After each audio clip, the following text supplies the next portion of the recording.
Hai semua, Mr. Ed di sini. Kali ini gue mau bahas armor-armor milik Batman yang kalau bener urutan ini adalah dari yang lemah sampai terkuat. So everyone, inilah dia nonton trivia.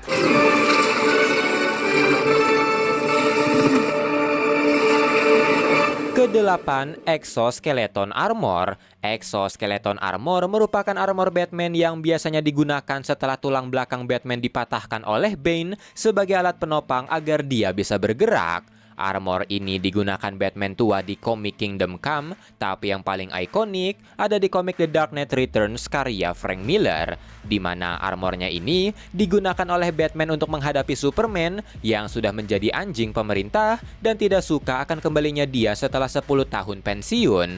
Exoskeletonnya ini dilengkapi dengan armor tebal yang cukup kuat untuk menahan serangan Superman, dilengkapi oleh semprotan asam, dan yang paling utama bisa memperkuat serangan milik Batman, di mana serangannya ini bisa memojokkan Superman, apalagi setelah Superman terkena kryptonite sintetis yang ditembakkan Oliver.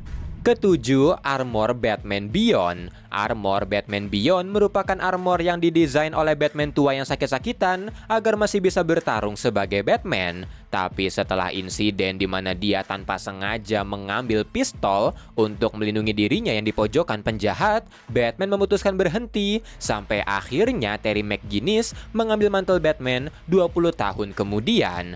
Nah, armornya ini meski terlihat seperti armor latex biasa, tapi armor Batman Beyond dilengkapi dengan berbagai perlengkapan yang lebih advance dari armor Batman sebelumnya, seperti jetpack, pelontar batarang, glider, cakar, kebal terhadap air, listrik, panas, bahkan radiasi. Tapi fitur yang paling menonjol dari armor ini adalah servo motor yang ada di dalam armornya, karena servo motor itu memberikan penggunanya superhuman ability dan melipat gandakan kekuatan penggunanya sampai 10 kali lipat. Keenam, Thrasher Batsuit. Dalam event Night of the Owls, setelah Batman kabur dari labirin Court of Owls, mereka memutuskan menghukum mati Batman dan mengirim sekelompok Talon untuk membunuhnya. Tapi karena telah meneliti tubuh Talon sebelumnya, Batman akhirnya tahu kalau mereka lemah terhadap suhu dingin yang membuat dia menurunkan suhu di Batcave secara drastis, dan karena dia tidak bisa bertarung di keadaan itu, Batman mengeluarkan Thrasher Armor atau armor penghancurnya yang didesain untuk bertahan di keadaan paling ekstrim sekalipun. Karena armornya ini dibuat untuk bertahan di medan perang, tahan terhadap panas serta dingin yang ekstrim, dan terbuat dari meta-aramid fiber yang lebih kuat dari Kevlar, dan tidak lupa dilengkapi oleh batarang yang bisa membekukan targetnya.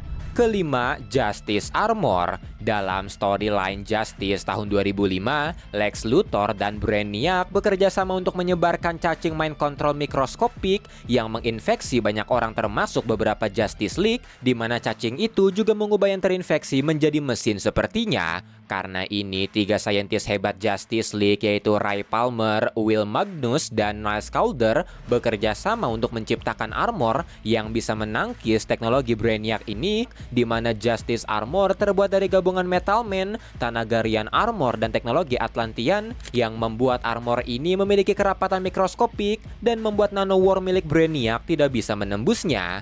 Armor ini juga membuat pemakainya kebal terhadap telepati dan memiliki ketahanan yang luar biasa.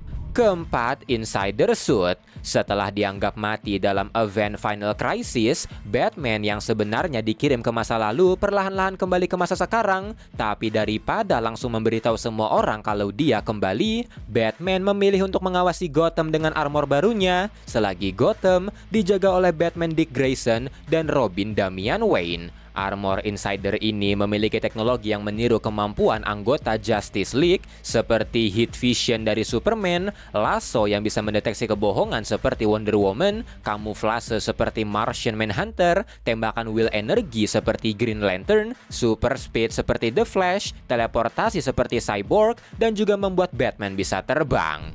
Ketiga, Justice Buster. Di event Batman Endgame, ketika Justice League terinfeksi Joker Toxin yang membuat mereka berbalik melawan Batman, Batman mengeluarkan senjata rahasianya, yaitu sebuah armor robot yang secara spesifik dia buat untuk mengalahkan anggota Justice League yang diberi nama Justice Buster. Armornya ini memiliki durability yang sangat kuat untuk menahan serangan dari Superman sampai Wonder Woman, punya daya serang yang kuat untuk bertukar pukulan dengan mereka, punya Bin Ovail untuk mengelabui Wonder Woman, punya komputer yang kecepatan prosesnya lebih cepat dari The Flash, punya meriam cairan untuk menjatuhkan The Flash, punya meriam magnesium karbonat untuk menahan Aquaman, punya electromagnetic nerve untuk melumpuhkan Cyborg, punya C3 Neuralizer untuk melumpuhkan Hal Jordan, dan juga Knuckle Red Sun untuk melumpuhkan Superman. Kedua, Hellbat Armor. Setelah Damian dibunuh oleh Heretic, kembarannya sendiri di komik Batman Incorporated, mayat dari Damian mulai menjadi rebutan, apalagi dengan adanya Chaos Crystal di dalam petinya. Glorious Godfrey bawahan Darkseid pun mencuri peti Damian untuk menciptakan Chaos Cannon menggunakan tubuh dan Chaos Crystalnya demi membangkitkan Darkseid, dan ini membuat Batman harus mengeluarkan Hellbat Armor yang diciptakan anggota Justice League agar Batman bisa menghadapi situasi pertarungan terekstrim karena armor ini ditempa oleh Superman di matahari, sayapnya ditempa oleh willpower Hal Jordan, dites oleh The Flash di bawah Speed Force, diberi teknologi canggih oleh Cyborg, didinginkan di laut dalam oleh Aquaman, dan dipanaskan di tungku Hephaestus oleh Wonder Woman. Dan semua itu membuat Hellbat Armor menjadi salah satu armor terkuat milik Batman, di mana Batman bisa nge-solo pasukan Apokalips dengan itu, dengan mudah mengalahkan Kalibak, putra tertua Darkseid, bisa one-on-one dengan Darkseid untuk waktu yang cukup lama. Tapi Hellbat Armor juga menyerap energi kehidupan Batman setiap kali dia menggunakannya. Dan sebelum ke nomor 1, kita ada honorable mention, yaitu Augmentation Armor, armor berat Batman untuk menghadapi Terminus, Bat-Cavatron, Batcave yang berubah menjadi mobile suit, dan Batgun Mech, armor Batman raksasa yang dibuat di post-apokaliptik Gotham. Dan di nomor 1 ada The Final Batsuit. Dalam storyline The Sixth Dimension, ketika orang-orang mulai terpecah menjadi kubu Doom atau Justice, Alpheus the World Forger mengajak Batman bekerja sama untuk menciptakan masa depan yang cerah dan menciptakan ulang multiverse menjadi lebih baik. Untuk itu, Alpheus membawa Batman ke ruangan The Soundbox, sebuah alat atau tahta yang terbuat dari elemen X atau elemen pencipta, di mana tahta itu bisa dikreasikan sesuka hati, dan Batman menciptakan The Final Batsuit dengan itu. The Final Batsuit bisa melihat isi hati terdalam seseorang untuk melihat apakah mereka memihak sisi Doom atau Justice. Armor ini juga bisa mengubah pikiran, menulis ulang seseorang sampai tingkat sel, punya daya serang yang sangat kuat, daya tahan yang sangat kuat, dan memiliki perlengkapan untuk melumpuhkan setiap anggota Justice League. Dan itulah semua trivia dari armor-armor Batman. Kalau mau koreksi, nambahin atau saran bisa komen. Saya Mr. E, bye-bye.